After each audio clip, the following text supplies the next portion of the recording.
Hello, Delaware County. Welcome to Off the Record with your weekly highlights of Delaware County news from The Reporter, the county's finest news source. I'm Andrew Cantor with the latest of what's happened and happening in the county this week.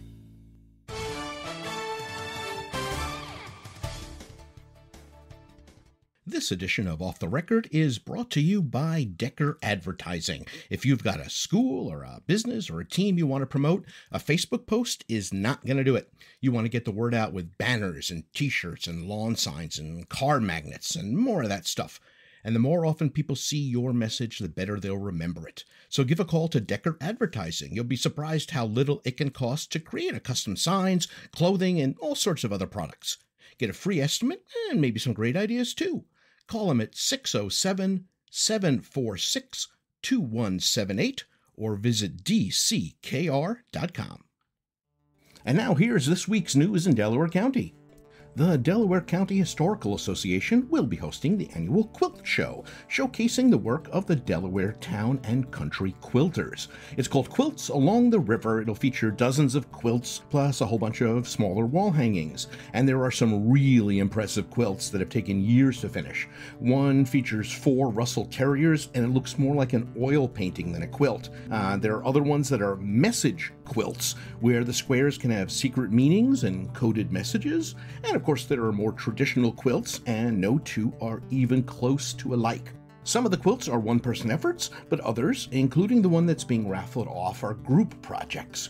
At the event, there are going to be some hands-on activities, so visitors can get a taste of quilting, and of course, everyone can talk to the quilters themselves to learn all about the craft and the techniques they used. The Quilt Show runs September 21st through the 29th. Admission is just $5, and all the proceeds benefit the Delaware County Historical Association. Andy's residents are having a tough time lately. There's noise, there are people moving too fast, and there are people not moving when they should be. We'll start with the noise.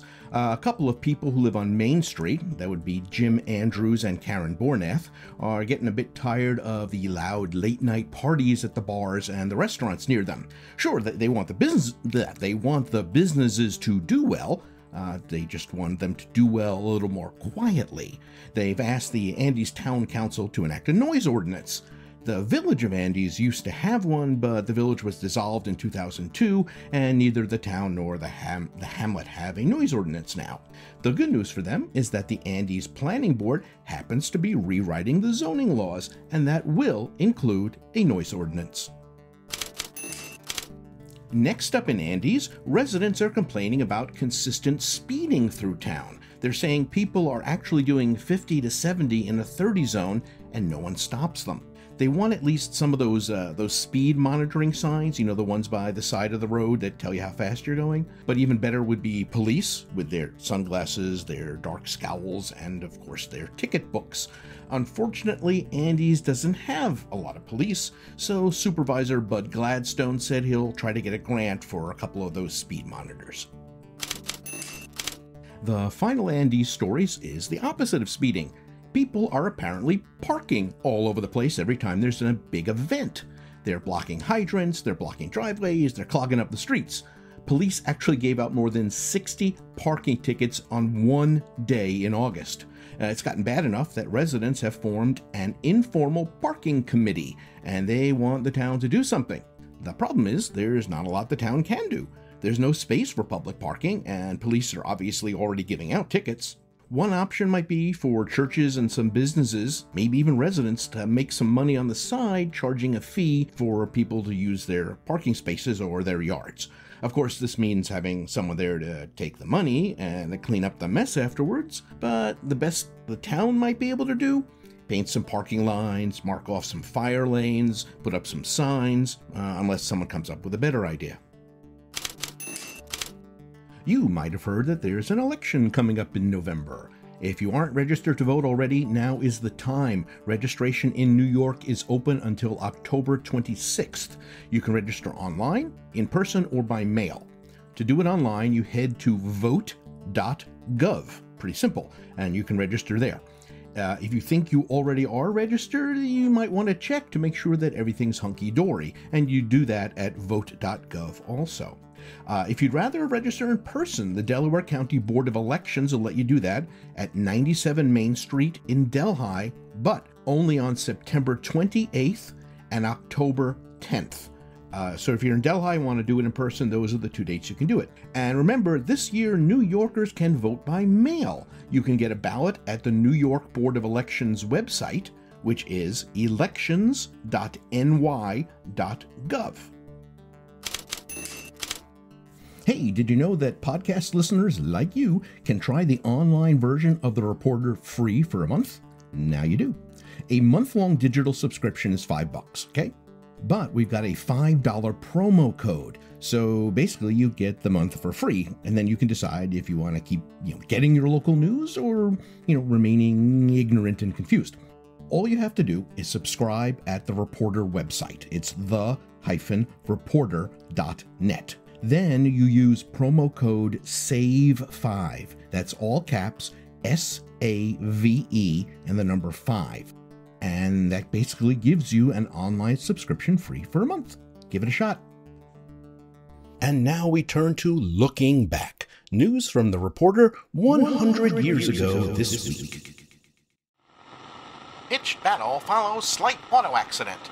Last Wednesday, as Claire Walker backed his auto out of Frank Wally's barn, he accidentally struck a car driven by a party named Decker, slightly damaging it. Walker promptly offered to settle, but this was refused. There were several in the Decker car, and they seemed to be in a fighting mood and pitched into Walker. Arthur Backus came to the rescue and was knocked down and his cheek bitten, making a bad wound. At this point, George Wally entered into the fray, and Walker was rescued from his assailant.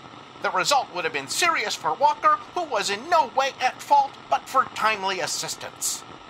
Meanwhile, the West Davenport chicken thieves were arraigned for sentence Monday in Norwich before County Judge Hubert C. Stratton, and each was given an indeterminate term of from 2 to 3 years in Auburn State Prison. The men are George Patrick, his brother-in-law Harold Maxim, and John Hitchcock, all of West Davenport, and all of them have confessed that for 2 years or longer they have made chicken stealing a business, and they have operated extensively throughout the counties of Otsego, Delaware, and Shenango. The trio were neighbors and members of a gang, and they found a ready market for their stolen fowls among the hotel and boarding house keepers in the Catskills, especially in the vicinity of Hunter. Finally, in medical news, William Stedman had his right wrist sprained Monday when the engine of a Chevrolet car backfired while he was cranking the machine. And Harold Beers, son of Bert Beers of Beerston, was trying to get on a moving truck one day recently. A wheel of the machine passed over his left foot, crushing it and fracturing one of the small bones. Dr. Gladstone was called in attendance. Returning to 2024, there's more Delaware County news in this week's edition of The Reporter, online and in print. You can read about how Lactalis and the town of Walton are battling over wastewater charges to the company, about the false gun threat that interrupted the Bainbridge-Guilford football game, and about the fire in Walton that started from a space heater and sent 2 people to the hospital. And that's just for starters. Remember, to get all the news that matters to you and your Delaware County community, subscribe to The Reporter at the-reporter.net or call 607-464-4009. We'll see you next week.